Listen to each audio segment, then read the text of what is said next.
Hello students, in this lecture video we will study differential equations which are of first order, but just a minute.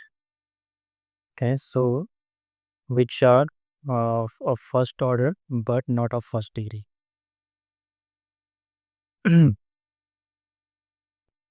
Okay, so and in differential equation को solve करते समय हम जहाँ जहाँ पे dy by D x है उसकी जगह पे हम स्मॉल p लिखा करेंगे. ओके, ये यहाँ पे लिखा गया p is a symbol for dy by D x. तो जहाँ जहाँ आपको p दिखेगा वहाँ पे उसका मतलब होगा dy by D x. Suppose कहीं पे पी स्क्वायर लिखा है, that means dy by D x whole square लिखा है. ओके, सो ये इक्वेशंस तीन टाइप की होती हैं बेसिकली. अगर इनको सॉल्व करना चाहेंगे हम तो तीन तरह से सॉल्व किया जा सकता है. Number one, equations solvable for p. ऐसे डिफरेंशियल इक्वेशंस जो p के लिए सॉल्वेबल होंगी, मतलब p इज इक्वल टू हम p के लिए सॉल्व कर सकते हैं उसे. सेकंड टाइप क्या आएगी, solvable for y, and third type होगा सॉल्वेबल फॉर x. तो पहले हम सॉल्वेबल फॉर p देखेंगे. ओके, इसको एक एग्जांपल से समझते हैं. ये एक ये वर्किंग रूल है, इसको हम और वर्किंग रूल को हम एक एग्जांपल करने के बाद समझेंगे तो बेटर समझ में आएगा. सो जैसे ये फर्स्ट क्वेश्चन है, P square plus two P Y cot X minus Y square. इसमें याद रखना कि p का मतलब है dy by D X square. तो एक्चुअली ये जो इक्वेशन है ये ऐसी है. तो इस टाइप की डिफरेंशियल इक्वेशन है ये. एग्जाम में ऐसे भी आ सकता है और ऐसे भी. ओके, सो हम देख सकते हैं कि ये जो इक्वेशन है ये फर्स्ट ऑर्डर की तो है, बट ये इसकी डिग्री 2 है. ठीक है, फर्स्ट डिग्री की नहीं है. So this is a differential equation which is of first order but not of first degree. इसको सॉल्व करने के लिए हमें इस तरह से दिया गया है. हम देख सकते हैं कि हम इसको p के लिए सॉल्व कर सकते हैं. So this is an equation solvable for p. कैसे, दिस इक्वेशन अगर आप देखें, this equation is quadratic in p. Quadratic आपको पता होगा, जैसे x square sorry a x square plus b x plus c, ये एक्स में क्वाड्रेटिक इक्वेशन है. और इसका सॉल्यूशन हम इसको फैक्टर मेथड से भी सॉल्व कर सकते हैं, अदरवाइज इसका डायरेक्ट फॉर्मूला होता है सॉल्व करने का, X is equal to minus B plus minus under root B square minus 4ac upon 2a. तो वही फॉर्मूला हम यहाँ पे यूज़ करेंगे. हमारा यहाँ पे x की जगह पे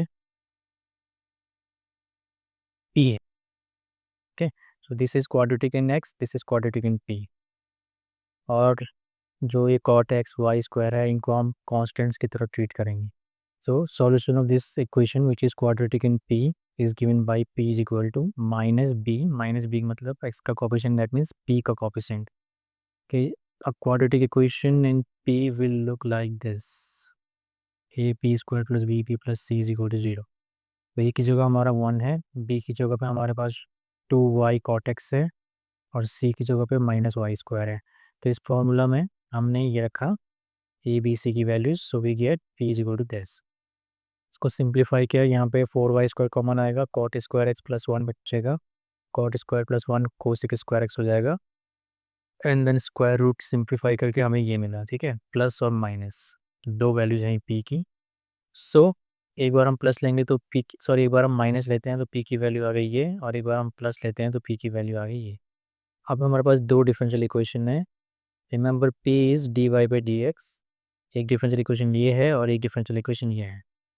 सो suppose this is differential equation 1 and this is differential equation 2. Then we can see that जो डिफरेंशियल इक्वेशन 1 है ये अब फर्स्ट ऑर्डर और फर्स्ट डिग्री की बन चुकी है, और फर्स्ट ऑर्डर और फर्स्ट डिग्री की डिफरेंशियल इक्वेशन सॉल्व करना हम जानते हैं. तो पहले हम इक्वेशन 2 को सॉल्व कर रहे हैं, नॉट इक्वेशन 1, सॉरी इक्वेशन 1 को चूज. अभी मिस्टेक है, इक्वेशन 1 ली हमने ये cosec x minus cot x वाली.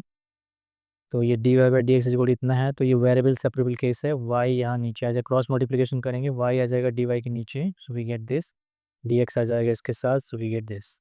Now integrating both sides we get, ये लॉग वाई हो जाएगा, कोसेक एक्स का integral log 10x/2, cot x का integral log sin x, and then और कांस्टेंट को हमने log c कर लिया और उसको सिंप्लीफाई किया, we get this right hand side becomes this और लेफ्ट साइड में log y ही है. ओके, सो फ्रॉम हियर ये टर्म लेफ्ट साइड में ले जाएंगे और सिंप्लीफाई करेंगे.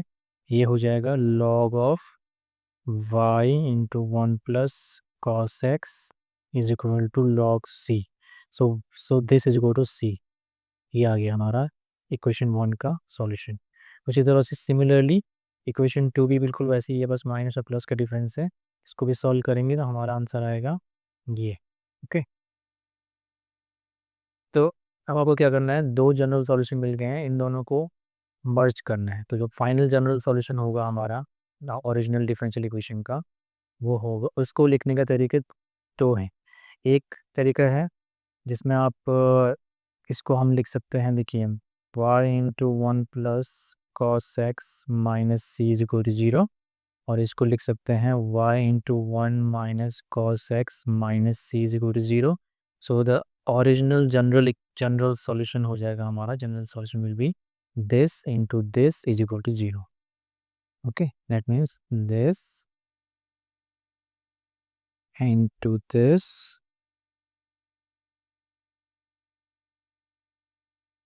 is equal to 0.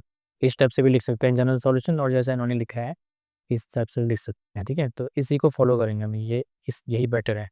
क्योंकि अब आप जरा पीछे देखते हैं, अगर हम थ्योरी में, तो इन्होंने कहा है कि जब हमें बहुत सारे सॉल्यूशन मिल जाते हैं, जैसे एक सॉल्यूशन ये, दूसरा सॉल्यूशन ये, तीसरा सॉल्यूशन ये, ठीक है, तो हमारा जो ओरिजिनल सॉल्यूशन है उसको हम ऐसे लिखते हैं, phi 1 of this into means left hand side of one solution into left hand side of second solution into left hand side of third solution. इनका प्रोडक्ट करके इक्वल टू 0 कर लेते हैं. ओके, और ये आर्बिट्री कांस्टेंट हम, sorry ये है सॉल्यूशन, आर्बिट्री कांस्टेंट हम अलग अलग लेने के बजाय सेम सी ले लेते हैं. फॉर एग्जांपल इस क्वेश्चन में, जस्ट अ मिनट,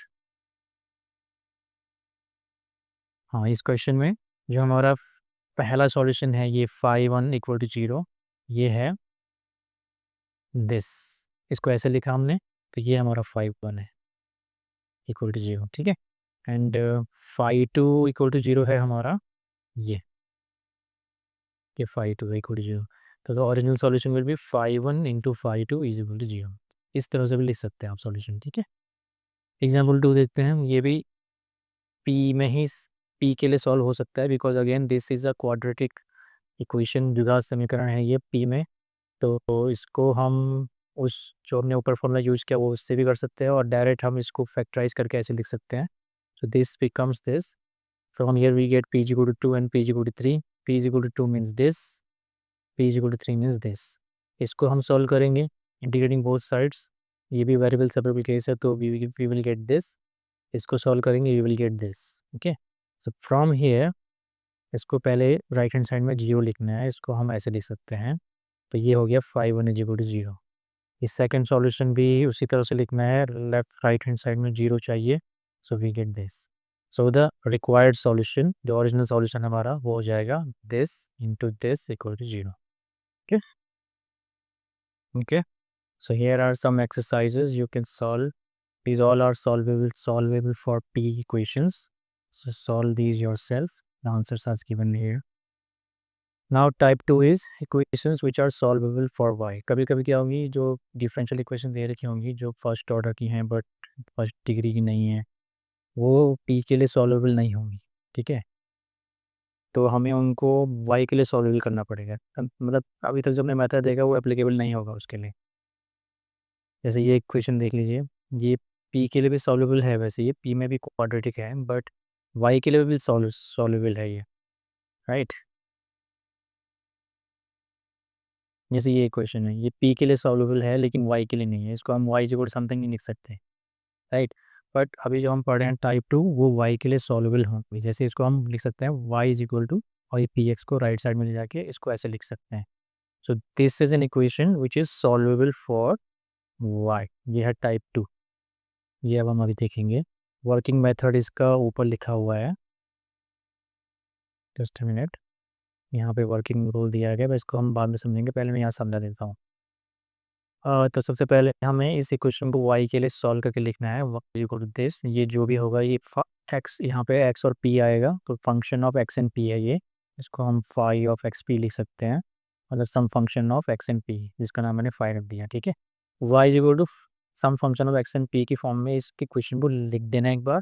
उसके बाद पूरे क्वेश्चन को हमने डिफरेंशिएट करना है विद रेस्पेक्ट टू एक्स। ठीक है, साथ साथ में हम वर्किंग मेथड भी देख लेते हैं। ये देखिए, पहले उन्होंने बोला वाई को Y is equal to some function of x and P की फॉर्म में लिखिए, then differentiate this both side with respect to X, और जहाँ जहाँ डी वाई बाई एक्स आएगा वहाँ पे पी रख देना है। वही कर रहे हैं हम, डिफरेंशिएट किया हमने दोनों साइड। ये हो जाएगा d Y by D x, that means p d by D x अब दिस हो जाएगा। यहाँ पे पी कांस्टेंट नहीं, याद रखना, p is D Y by D x, p is not a constant. So d by D x of x होगा, d by D x of this होगा पी इंटू, इसका डी बाई डी एक्स निकाल देते हैं। Okay, minus बाहर आया तो P into D by D x of x, that means 1 plus x into D by D x of P, ये ऐसे हो जाएगा। तो ये लिखा हुआ है माइनस पी माइनस एक्स। ठीक है, माइनस मतलब मंगे पे कितना होगा, इतना हो गया, प्लस उसके बाद इसका डी बाई डी एक्स हो जाएगा एक्स की पावर 4 इंटू इसका डी बाई डी एक्स जो कि ये है, और पी स्क्वायर इंटू इसका डी बाई डी एक्स जो कि ये है। ओके, ना इसको बहुत ही केयरफुली ऐसे लिखेंगे हम, इस माइनस पी को इधर इधर ले जाएंगे तो लेफ्ट साइड में 2p हो गया, इस पूरे को भी हम लेफ्ट में ले जाएंगे तो ये लेफ्ट साइड में इतना हो गया। अब यहाँ पे राइट साइड में हमारे पास दो टर्म बचे, एक ये, इसमें से भी हमें कुछ ऐसा कॉमन लेना है कि कॉमन लेने के बाद जो ब्रैकेट में बचे वो इतना ही रहे। तो हम देख सकते हैं 2p x³ यहाँ से भी और यहाँ से भी कॉमन ले सकते हैं, और जो ब्रैकेट में बचेगा वो यही बचेगा। ठीक है, अब हमारे पास दो टर्म है, एक लेफ्ट साइड में और एक राइट साइड में। तो राइट साइड वाले को भी हम लेफ्ट साइड में ले जा सकते हैं, माइनस में हो जाएगा, ये हो जाएगा माइनस इज इक्वल टू 0। ठीक है, नाउ अब हम हमारे पास दो टर्म है, इन दोनों टर्म में से हम ये 2p plus x T P पर डी एक्स कॉमन ले लेंगे, यहाँ बचेगा 1 माइनस यहाँ बचेगा 2p x³ इक्वल टू 0, ये ऐसे होगी। ओके, तो यहाँ पे बहुत ही केयरफुली हमें कुछ ऐसा करना है कि यहाँ जो बचे वही यहाँ बचना चाहिए। ओके, तो इस टाइप का आ गया। अब आप देखेंगे दो टर्म्स हमारे पास, एक दो एक्सप्रेशन है हमारे पास लेफ्ट साइड में, राइट हैंड साइड 0 है, लेकिन अब हमें कौन सा वाला सॉल्व करना है ये बहुत इंपॉर्टेंट है। एक टर्म में D P by D x होगा, दूसरे टर्म में डेरिवेटिव वाला टर्म नहीं होगा, डी बाई डी एक्स वाला टर्म नहीं होगा। ठीक है, तो D P by D x वाला टर्म जहाँ आए उसको सॉल्व करना है। अगर आपने ये सॉल्व किया तो आपको सिंगुलर सॉल्यूशन मिलेगा, वो आप आगे देखेंगे। अभी यहाँ पे हमें इसका जनरल सॉल्यूशन चाहिए, सिंगुलर सॉल्यूशन नहीं चाहिए, तो हम वो वाला टर्म लेंगे जिसमें D P by D X हो। तो इस देखो, okay, so because this equation gives us this is equal to 0 और दिस इज इक्वल टू 0, तो हम दिस इज इक्वल टू 0 लेके चलेंगे। So from here we get this is equal to 0। So if this is 0 then इसको हम variable separable case की तरह लिख सकते हैं। ठीक है, वेरिएबल सेपरेबल केस की तरह लिख लिया, ये इतना हो गया। इसको आप ऐसे भी लिख सकते हुए 2p is equal to minus X D P by D X. Okay, cross multiplication किया तो we get D X upon X is equal to minus D P upon 2p। यहाँ पे 2 यहीं रहने दीजिए, यहाँ पे p रहे इतना। तो इंटीग्रल लेंगे both sides, we will get log x square is plus log p is equal to log c। इसको सिंप्लीफाई किया, वी गेट दिस। ठीक है, और we get p is equal to C X square, ये होगी equation 2। इसको equation 2 मान लिया, और इक्वेशन 1 थी हमारे ये वाली जब अपने y इज इक्वल टू लिखा था। दोनों इक्वेशन में से हमें p को एलिमिनेट करना है, ये लिखा है यहाँ पे, eliminate p between 1 and 3 means third term में जो इक्वेशन आई है। ठीक है, एनीवेज, तो एक इक्वेशन वो है जिसमें y is equal to something लिखा है, दूसरी इक्वेशन वो है जिसमें p is equal to something लिखा है। दोनों को सॉल्व करना है और p को एलिमिनेट करना है। p को एलिमिनेट करने का मतलब है p इक्वल टू यहाँ पे जो वैल्यू है वो यहाँ रख दो, तो p एलिमेंट रहेगा, ये हो जाएगा y इज इक्वल टू, यहाँ पे p की वैल्यू रख देंगे तो हमारे पास आ जाएगा ये। ओके, तो अब यहाँ पे p नहीं है, इसको सिंप्लीफाई किया हमने थोड़ा सा, तो ये आ गया, ये हमारा जनरल सॉल्यूशन है। ओके, एग्जाम्पल 2 से समझते हैं। ये भी आप देख सकते हैं y के लिए सॉल्वेबल है, इसको हम लिख सकते हैं ऐसे, और फिर y इक्वल टू इतना। ठीक है, y इसको यहाँ से यहाँ भी ला सकते हैं, कोई प्रॉब्लम नहीं है, या आप यहाँ लिखिए, कोई दिक्कत नहीं है। अब दोनों साइड हम क्या करेंगे, दोनों साइड डिफरेंशिएट करेंगे विद रिस्पेक्ट टू एक्स। यहाँ हो जाएगा 2 dy/dx मतलब 2p, और यहाँ हो जाएगा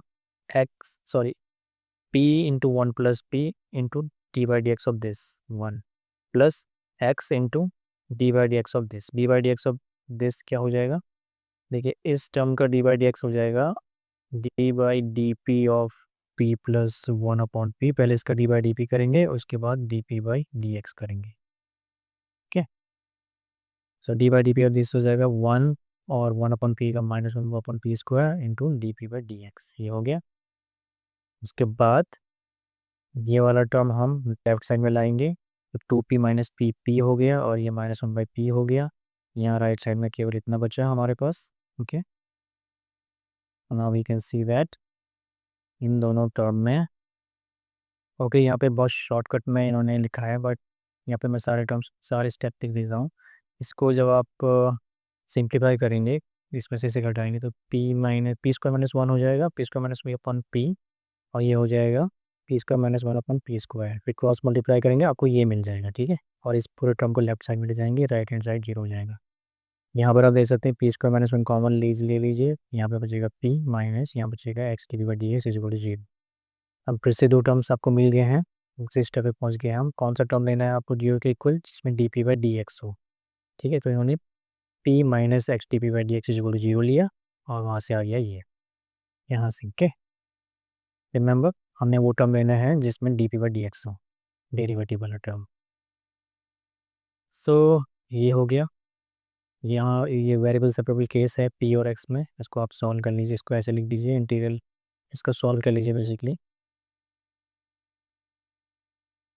तो इसको सॉल्व किया, and the general solution is this. इसको सॉल्व किया,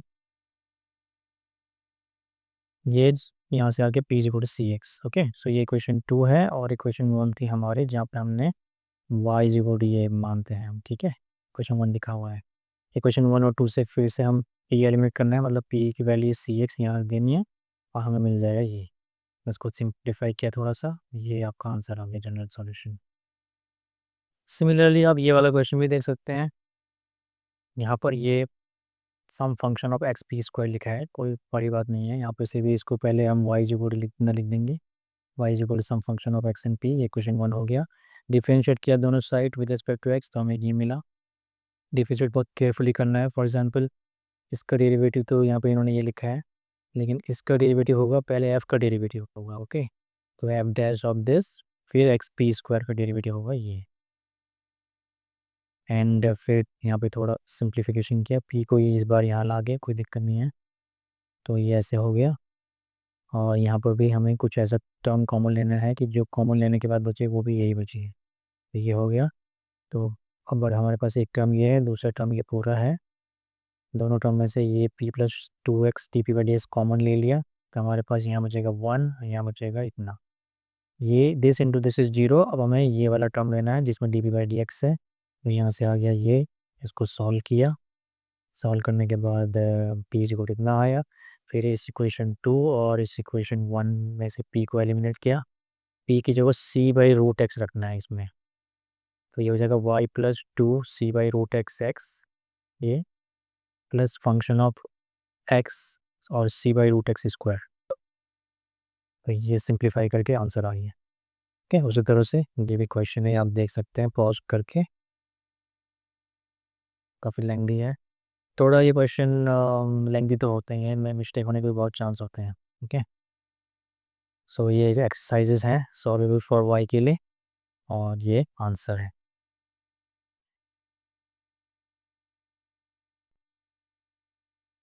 okay, so now type 3 differential equation is equations which are solvable for x। ठीक है, इसके लिए भी बिल्कुल सॉल्वेबल फॉर y की ये तरह है, ये वर्किंग रूल लिखा हुआ है यहाँ पे। So let's understand this by this example. ये देख सकते हैं, ये इक्वेशन है जो x के लिए सॉल्वेबल है। इसको हम सबसे पहले x is equal to some function of y and p की फॉर्म में लिखेंगे, ये ऑलरेडी लिखा हुआ है। ठीक है, तो स्टेप 1 ये है। स्टेप 2 उसके बाद हम पूरी इक्वेशन को डिफरेंशिएट करेंगे with respect to y। Solvable for y वाले केस में हमने पूरी इक्वेशन को डिफरेंशिएट किया विद रिस्पेक्ट टू x, यहाँ पे with respect to y। Okay, तो ये करने पर यहाँ पे ये D X by D Y हो गया और वाई का डेरिवेटिव हो गया 1 2 और पी स्क्वायर का डी बाई डी वाई हो गया 2p into D P by D Y. And D X by D Y को हम 1/p लिख सकते हैं, because D X by D Y हो गया आपका 1/dy/dx, दैट मीन्स 1/p। सो हमारे पास ये आ गया 1/p इज इक्वल टू इतना। ओके, उसके बाद इन्होंने थोड़ा शॉर्टकट में ये लिखा है, ये मैंने एक्सप्लेन कर दिया कैसे हुआ। इसको हम ऐसे लिख सकते हैं, 1 को लेफ्ट साइड में ले जाएंगे, ये इक्वेशन है हमारी। 1 को लेफ्ट साइड में ले गए, वी गेट दिस, को सिंप्लीफाई किया, थोड़ा इसको सॉल्व किया, लेफ्ट साइड को ये मिला, इसको सिंप्लीफाई किया, हमें ये मिल जाएगा। एंड उसके बाद इसको इंटीग्रल बोथ साइड्स करना है, मतलब इसको सॉल्व करना है बेसिकली। तो 2p² अपॉन 1 - p, यहाँ पे आप पार्शियल फ्रैक्शन अभी यूज नहीं कर सकते। बेसिकली आप इसको ऐसे भी लिख सकते हैं, 2p² upon 1 - p, and 2p² को लिख दी हमने p² - 1 + 1, okay, 1 - p, and this becomes p² - 1 को हम लिख सकते हैं, फिर ये हो जाएगा हमारा p² - 1 upon 1 - p plus 1/1 - p, okay. And p² - 1 हो जाएगा p-1 इंटू p+1, तो ये हो जाएगा p+1 ऑन माइनस के साथ 1 - p प्लस 1/1 - p। तो इसको सिम्प्लीफाई करेंगे, ये मिल जाएगा। Then we get dy is equal to this, okay.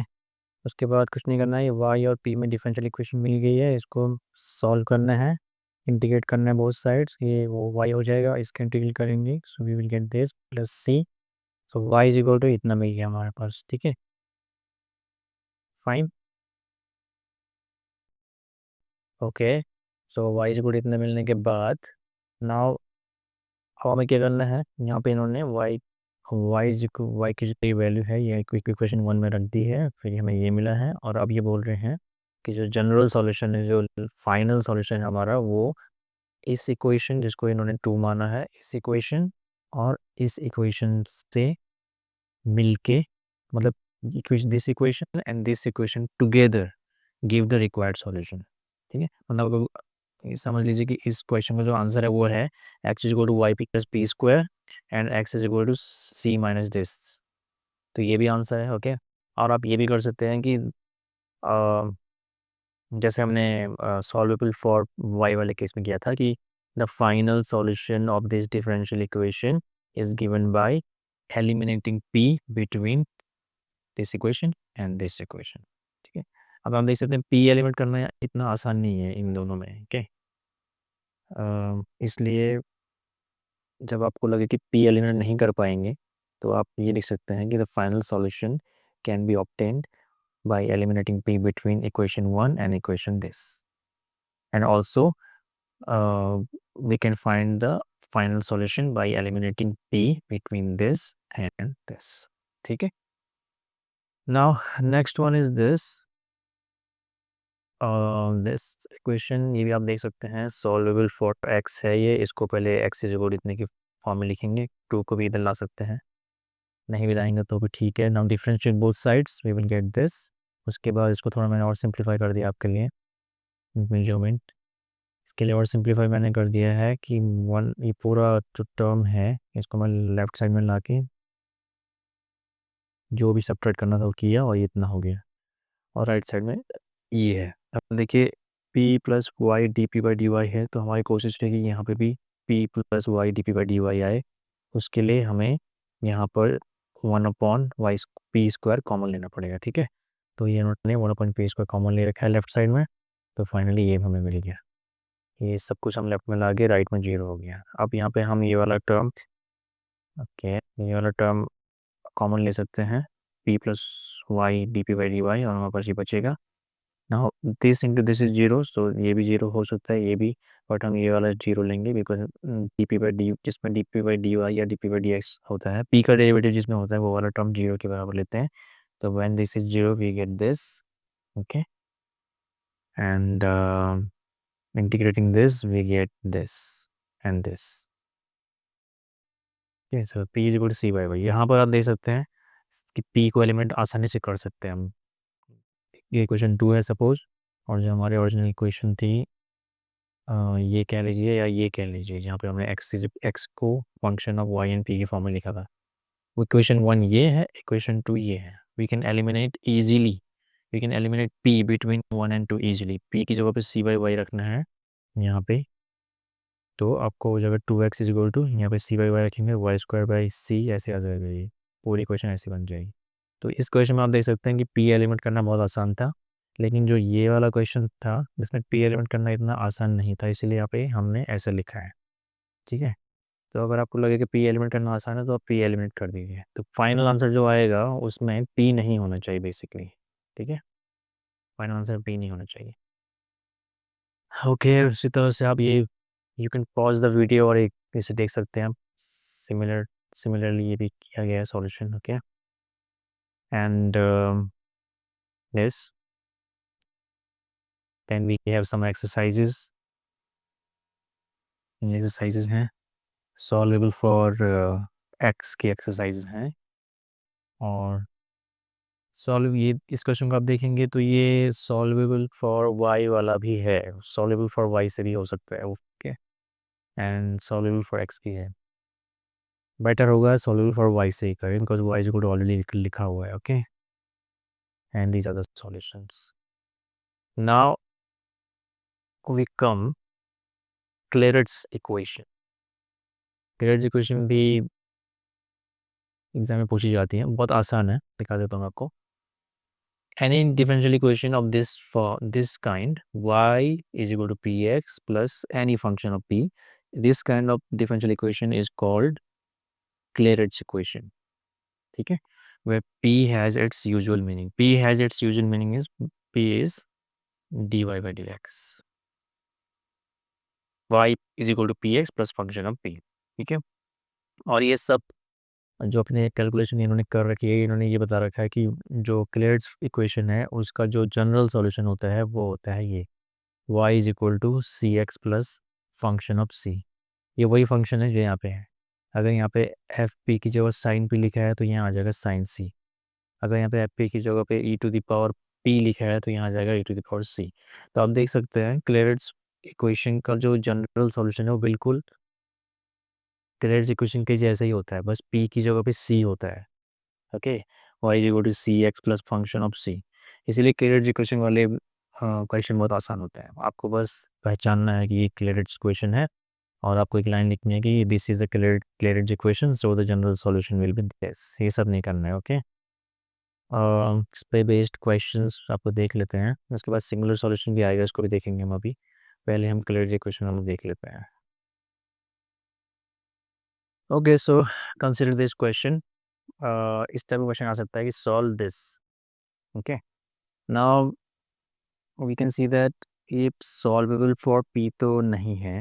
Okay, because इसको p is equal to some function of x and y की फॉर्म में आप नहीं लिख पाओगे, इतना आसान नहीं है। ठीक है, so this is not solvable for p। Is it solvable for y? Then yes, क्योंकि इसको लिख सकते हैं to the power p is equal to taking exponential both sides, ये ऐसा हो जाएगा px माइनस y, और यहाँ से आप लिख सकते हैं y is equal to px minus e to the power p. So yes, it is solvable for y. Similarly, it is solvable for x also. But इसका मतलब इसको solvable for y वाले मेथड से कर सकते हैं। Okay, and solvable for x वाले method से भी कर सकते हैं। बट आप देखेंगे उससे भी शॉर्टकट मेथड ये है कि आप देख सकते हैं ये क्लेरेट्स फॉर्म की तरह दिखेगी। देखो, this equation can be written as P X minus Y is equal to the power P, जैसे कि यहाँ पे लिखा मैंने, और यहाँ से ये आ गया ऐसे, बिल्कुल जैसी है। अब आप देख सकते हैं ये बिल्कुल ऐसे दिख रहा है, y is equal to p x plus some function of p. यहाँ पे फंक्शन ऑफ पी क्या है, माइनस ई की पावर पी। तो आपने लिखना है कि दिस इज क्लेरेट्स फॉर्म, जैसे कि यहाँ लिखा है, hence its solution will be y is equal to C x minus a to the power c. P की जगह सी रख देना, कोई ज़रूरत नहीं है इसको डिफ्रेंशिएट करने की। उसके बाद जो हम अभी तक कर रहे थे soluble for y soluble for x में, इसकी कोई ज़रूरत नहीं है। सीधा आप लिख सकते हैं कि दिस इज क्लियर्स फॉर्म और this is the general solution. इस टाइप के क्वेश्चन आते हैं, जैसे कि यहाँ पे देखिए ये सब क्वेश्चंस हैं। तो ये क्लेरेट्स फॉर्म है जिसमें y equal to p x plus function of p, ये है फंक्शन ऑफ p। तो हम लिखेंगे कि ये एक क्लेरेट्स इक्वेशन है, therefore its general solution will be y is equal to C x plus c minus c square, where c is the arbitrary constant। But एक बार नोट कीजिए, यहाँ पे इन्होंने सिंगुलर सॉल्यूशन निकालने के लिए बोला है, ठीक है। बट अगर ये पूछता है कि जनरल सॉल्यूशन क्या है, तो जनरल सॉल्यूशन ये है। उसी तरह से ये सब क्लेरेट्स फॉर्म है, ठीक है। इसका जनरल सॉल्यूशन क्या होगा, y is equal to C x minus one upon c square, like this. Okay, so अब बात करते हैं हम कि अगर क्लेरेट्स इक्वेशन दी है और उसका सिंगुलर सॉल्यूशन पूछा जाता है तो वो कैसे निकाला जाए। इसके लिए पहले आपको सिंगुलर सॉल्यूशन को समझना होगा। देखिए, सिंगुलर सॉल्यूशन समझने के लिए आप ये समझिए कि यहाँ पे इन्होंने एक डेफिनेशन दे रखी है। Singular solution of a differential equation is a solution which does not contain any arbitrary constant। ऐसा सॉल्यूशन जिसमें कोई arbitrary constant ना हो। And number 2, nor it can be derived from the general solution by giving particular values। इसको समझने के लिए ऐसे समझिए कि देखिए, यहाँ पे आते हैं हम वापस किसी क्वेश्चन पे आते हैं। सपोज ये क्वेश्चन नहीं दे, ये एक डिफरेंशियल इक्वेशन दे रखी है, इसका आंसर भी दे रखा है, ठीक है। तो ये इसको सॉल्व कर, इसका आंसर ये है, मतलब इसका जनरल सॉल्यूशन है ये। Okay, y general solution, because general solution वो सॉल्यूशन होता है जिसमें आर्बिट्ररी कांस्टेंट होता है, ठीक है। तो सी इज़ द आर्बिट्ररी कांस्टेंट। तो इस डिफरेंशियल इक्वेशन का ये जो है सॉल्यूशन, ये जनरल सॉल्यूशन है जिसमें सी आर्बिट्ररी कांस्टेंट है। सी हम जो चाहे वो रख सकते हैं। अगर हम सी की जगह 1 रखते हैं तो ये आ जाएगा y square is equal to 2x plus y. ये एक सॉल्यूशन है इस डिफरेंशियल इक्वेशन का। अगर हमने y की जगह पे 2 रखते हैं तो ये आ जाएगा y square is equal to 4x, sorry c की जगह अगर 2 रखते हैं तो ये हो जाएगा इतना एंड 8। ये दूसरा सॉल्यूशन है इसका। तो आप देख सकते हैं जो जनरल सॉल्यूशन वो होता है वो एक्चुअली एक फैमिली ऑफ सॉल्यूशन होता है। तो बहुत सारे सॉल्यूशंस की एक फैमिली, ठीक है। और वो अलग अलग सॉल्यूशन जो जो जनरल सॉल्यूशन में आर्बिट्ररी कांस्टेंट की वैल्यू रखने पर जो अलग अलग सॉल्यूशन मिलते हैं, इनको बोलते हैं particular solutions. Alright, particular solutions. तो ये पर्टिकुलर सॉल्यूशन है, ये पर्टिकुलर सॉल्यूशन, और भी पर्टिकुलर सॉल्यूशन मिल जाएंगे आपको, ठीक है। बट कुछ सॉल्यूशन डिफरेंशियल इक्वेशन के ऐसे होते हैं जो इस जनरल सॉल्यूशन में सी की कोई भी वैल्यू रख के नहीं मिलते हैं, ठीक है। मतलब जो पर्टिकुलर सॉल्यूशन नहीं होते हैं, ना ही वो जनरल सॉल्यूशन होते हैं, वो बिल्कुल अलग होते हैं। मतलब उनको हम जनरल सॉल्यूशन से प्राप्त नहीं, जनरल सॉल्यूशन से नहीं डिराइव कर सकते सी की वैल्यू रख के। उन्हें बोलते हैं सिंगुलर सॉल्यूशन। तो सिंगुलर सॉल्यूशन की खास बात होती है कि सिंगुलर सॉल्यूशन में कोई आर्बिट्ररी कांस्टेंट नहीं होता है। एंड नंबर 2, उनको जनरल सॉल्यूशन में जो आर्बिट्ररी कांस्टेंट होते हैं उनकी वैल्यू, कुछ वैल्यू रख के डिराइव नहीं किया जा सकता। उन सॉल्यूशन को सिंगुलर सॉल्यूशन बोलते हैं। जैसे ये क्वेश्चन देखते हैं कि y equal to p x plus a by p, हमें पता है क्लेरेट्स फॉर्म है। इसमें पूछा गया है कि इसका सिंगुलर सॉल्यूशन बताइए, ठीक है। तो सिंगुलर सॉल्यूशन के लिए हमें ये सब करना पड़ेगा। जैसे अभी तक हम सॉल्वेबल फॉर y के लिए करते थे, तो y इक्वल टू इतना है, तो इसको डिफरेंशिएट किया विद रिस्पेक्ट टू x, ये हो गया d Y by D x मतलब p। इसका डी वाई डी एक्स किया तो ये इतना हो गया। ए अपॉन पी का डी वाई डी एक्स किया तो इतना हो गया, ठीक है। पी से पी कैंसिल हो गया, तो इसको सिंप्लीफाई किया हमने, ये इतना हो गया। D P by D x common लिया इन दोनों टर्म से, तो ये हो गया। अब देखेंगे दो टर्म्स आ गए फिर से, दो टर्म्स का प्रोडक्ट 0 है। अभी तक हम वो टर्म ले रहे थे जिसमें D P by D x या d P by D y था, वो इक्वल टू 0 ले रहे थे, राइट। बट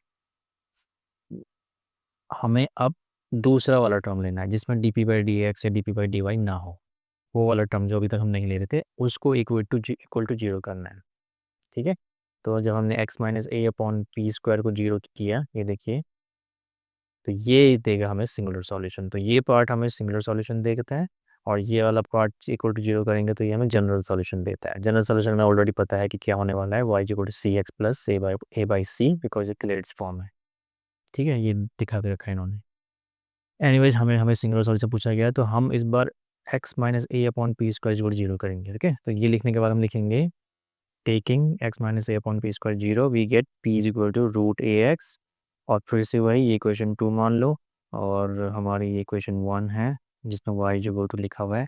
इन दोनों के बीच में से p एलिमिनेट कर दो, p की जगह रूट ए एक्स रख दो यहाँ पे, तो ये हो जाएगा y is equal to root a x, ये लिखा है यहाँ पे। ओके, तो इनको आप थोड़ा सिंप्लीफाई कर लीजिए, ये इतना हो जाएगा। ओके, ये इस तरह से सिंप्लीफाई हो जाएगा कि x जब रूट के अंदर जाएगा तो ये अंदर जाके एक्स स्क्वायर हो जाएगा। Okay, x square into A by x हो जाएगा ए एक्स, वैसे ए जब अंदर जाएगा रूट के तो ए स्क्वायर हो जाएगी, ए स्क्वायर इंटू एक्स बाई ए हो जाएगा इतना, इन दोनों को ऐड किया ये इतना हो गया। ना squaring both sides we get y square equal to 4x, तो ये है आपका सिंगुलर सॉल्यूशन। बिकॉज आप ओके, और आप देख सकते हैं इसमें कोई आर्बिट्रेरी कांस्टेंट नहीं है जैसे कि कहा गया था, और ना ही इसको जनरल सॉल्यूशन से डिराइव कर सकते हैं, ये जनरल सॉल्यूशन है जो डिफरेंशियल इक्वेशन में दे रखी है उसका। इसमें सी की कुछ भी वैल्यू रखोगे आप, ये नहीं आने वाला है। ठीक है, ये दिख रहा है हमें obviously.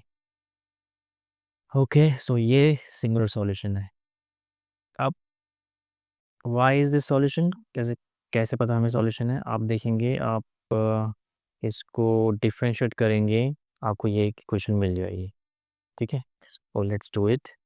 So we can see this, हम चेक कर रहे हैं कि क्या ये सॉल्यूशन है इस डिफरेंशियल इक्वेशन का, तो हमें ये इसका सॉल्यूशन कब होगा, जब ये इसको सेटिस्फाई करेगा। तो पहले यहाँ से देखते हैं, हम हमारे पास y square equal to 4ax है, दोनों तरफ डिफरेंशिएट करेंगे तो हमें मिलेगा 2y divide dx is equal to 4a, divide इसको मैंने p लिख दिया तो ये 2y p equal to 4a हो गया, यहाँ से p आ गया 2a अपॉन वाई, इसको मैंने मान लिया इक्वेशन 2 और ये इक्वेशन 1। अब इन दोनों की मदद से हम देखते हैं कि क्या ये left hand side right hand side equal होते हैं कि नहीं। अगर होते हैं दैन इट मीन्स ये सॉल्यूशन है इसका। ओके, तो हमने राइट हैंड साइड लिया, पी एस प्लस ए अपॉन पी, और p की वैल्यू 2a अपॉन वाई रख दी इक्वेशन 2 से यहाँ, यहाँ पे भी और यहाँ पे भी, ये इतना हो गया। इसको थोड़ा इसका एलसीएम लिया, इसको सिंप्लीफाई किया, बेसिकली आप देख सकते हैं खुद ही, सिंप्लीफाई करते रहे, इतना हो गया।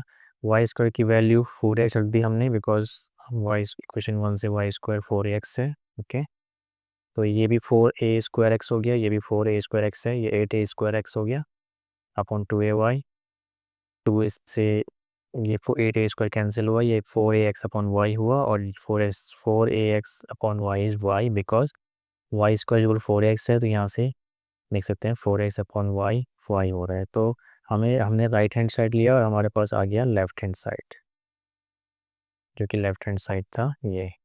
इसका मतलब जो ये वाई स्क्वायर इक्वल 4x है, ये इस इक्वेशन को सेटिस्फाई कर रहा है, that means this is a solution of this, and this is a singular solution because this solution has no arbitrary constant, and also we cannot obtain this from the general solution।